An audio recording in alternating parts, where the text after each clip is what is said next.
Ideas Tuesday morning. இன்றைக்கி Tuesday மார்னிங்னாலே நம்ம வீட்டில் எப்போவுமே முருகன் வைப்ஸ் தான். ஸோ வாங்க, இன்றைக்கி வந்து பசங்களுக்கு லஞ்சுக்கு மீல் மேக்கர் பெப்பர் ஃப்ரை பண்ண போகிறேன். குயிக்காக ஒரு ரெசிபி பார்க்கலாம் வாங்க.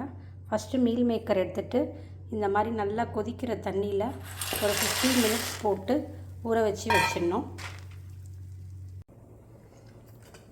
கடாய் நல்லா சூடானதும் கடலெண்ணெய் ஊற்றிட்டு சீரகம் கொஞ்சம் போட்டுட்டு நான் ஒரு ஸ்மால் சைஸ் ஆனியன் வந்து கட் பண்ணி வச்சுருக்கேன். அதை போட்டு நல்லா வதக்கணும். நீங்கள் எந்த ஒரு டிஷ் செய்கிறதா இருந்தாலும் சீரகம் போட்டுக்கோங்க. சீரகம் வந்து ஜீரண சக்திக்கு ரொம்ப நல்லது. ஆனியன் நல்லா கோல்டன் ப்ரௌனாக வதங்கினதுக்கப்புறமா சின்னதாக ஒரு தக்காளி போட்டு வதக்கணும். ஸோ நம்ம வந்து கிரேவி பண்ணல, நம்ம வந்து பெப்பர் ஃப்ரை பண்ணுறதுனால எப்போவுமே வந்து ஆனியனும் டொமேட்டோவும் கொஞ்சமாக தான் எடுத்துக்கணும். நிறைய எடுத்திங்கன்னா அது வந்து கிரேவி ஆகிடும். இங்கே நம்ம 15 மினிட்ஸ் ஊற வச்ச மீல் மேக்கர் பாருங்கள் நல்லா ஊறிடுச்சு. ஸோ இந்த மீல் மேக்கரை நீங்கள் என்ன பண்ணுங்கள், நல்லா எடுத்துட்டு நல்லா வந்து ஸ்க்வீஸ் பண்ணி ஒரு தட்டில் வச்சுக்கோங்க.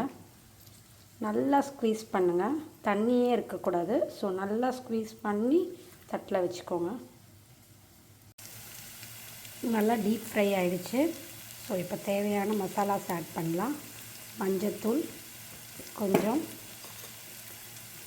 மிளகாய்த்தூள் கொஞ்சம், கரம் மசாலா. காரம் வந்து நீங்கள் கம்மியாக தான் போடணும், ஏன்னா வந்து நம்ம வந்து பெப்பர் தான் அதிகமாக ஆட் பண்ண போகிறோம். ஸோ வந்து மிளகாய்த்தூள் வந்து கொஞ்சம் கம்மியாக போட்டுக்கோங்க. அதுக்கப்புறமா கொஞ்சமாக இஞ்சி பூண்டு பேஸ்ட். ஸோ நிறைய பேர் வந்து பூண்டு யூஸ் பண்ண மாட்டீங்க, ஒன்றும் பிரச்சனை இல்லை. பூண்டு யூஸ் பண்ணாதவங்க வெறும் இஞ்சி மட்டும் போட்டுக்கோங்க, அதே டேஸ்ட் வரும். ஸோ நீங்கள் பூண்டு அவாய்ட் பண்ணிவிட்டு வெறும் இஞ்சி மட்டும் போட்டுக்கலாம், சரிங்களா? தேவையான அளவு உப்பு ஆட் பண்ணிக்கோங்க. ஆட் பண்ணிவிட்டு நம்ம ஸ்க்வீஸ் பண்ணி வச்சுருக்க மீல் மேக்கர் ஆட் பண்ணிவிடுங்க. ஆட் பண்ணிவிட்டு நல்லா கலந்து விடுங்க. லைட்டாக தண்ணி ஸ்ப்ரிங்கிள் பண்ணிவிட்டு நீங்கள் வந்து மூடி வச்சிடணும். ஒரு 5 to 8 மினிட்ஸ் நல்லா வேகட்டும். 8 மினிட்ஸ் ஆகிடுச்சு. இப்போ கடைசியாக நம்ம வந்து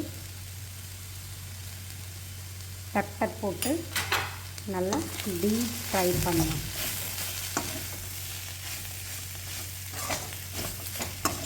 காரம் கம்மியாக போடுங்க, பசங்க ஸ்கூலுக்கு கொண்டு போகிறது. ஸோ பார்த்து காரம் வந்து நீங்கள் டேஸ்ட் பண்ணிவிட்டு உங்களுக்கு ஏற்ற மாதிரி ஆட் பண்ணிக்கோங்க.